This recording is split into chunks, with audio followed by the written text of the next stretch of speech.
Craig, you mentioned it, Manchester City holding on in the end to beat Bournemouth by 2-1, and the only reason they won that game is David Silva, who's of course leaving at the end of the season. You just wonder if they're starting to second guess not throwing more money at him and persuading him to stay at the club. Yeah, but I think he's made his mind. I don't know the whole story, but it seems like he's made his mind up. He wants to return to Spain, and who can blame him?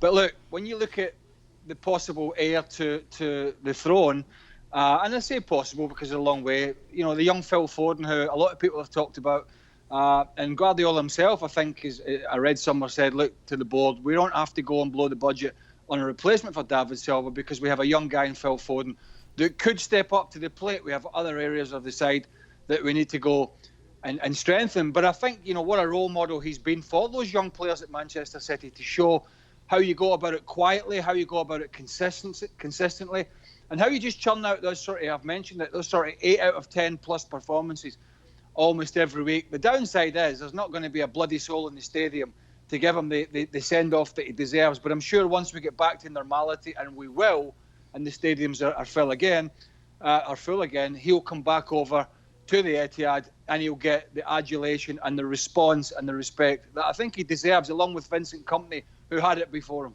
Stevie, we spoke a lot, didn't we, during the lockdown to fill time about top Premier League players and all the discussion that went along with that. David Silva very much in that argument?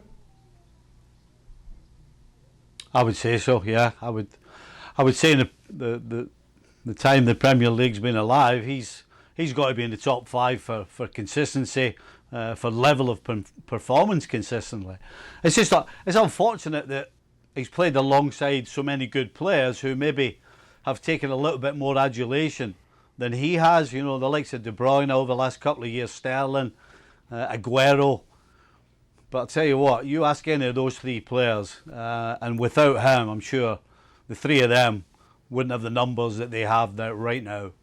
Well, he was part of the goal for Gabriel Jesus, providing the assist for the Brazilian. 60 goals in 88 matches. We talk a lot about him, Craig, and how they need Aguero back for the Champions League. But this is a player who does find the back of the net. Of course, started in the first leg against Real Madrid and scored in that game.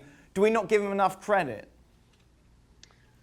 I just think, as Stevie said, Aguero's been so good for him that you're always looking for somebody to come in and just pick up the mantle straight away. And that when you look at Aguero's numbers, it's just not easy, is it? And when you're not getting game time or enough game time, then it's difficult just to come in and fits and starts and perform.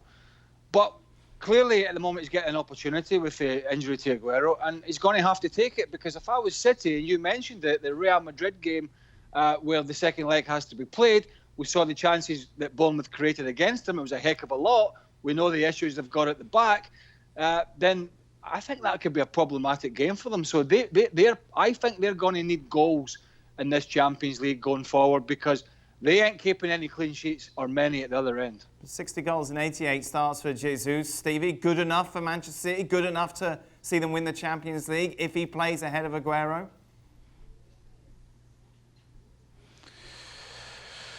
Ooh. Listen, I'm not prepared to turn around and say, oh, absolutely, 100%. I would say that, you know, he can score goals. He just needs more opportunities than Aguero. And he's always going to be he's always going to be compared to Aguero. But the fact is that City at the best do create a lot of chances. And so if they do that, then yes, I think Jesus could lead them to a Champions League. Thanks for watching ESPN on YouTube. For more sports highlights and analysis, be sure to download the ESPN app. And for live streaming and premium content, subscribe to ESPN+.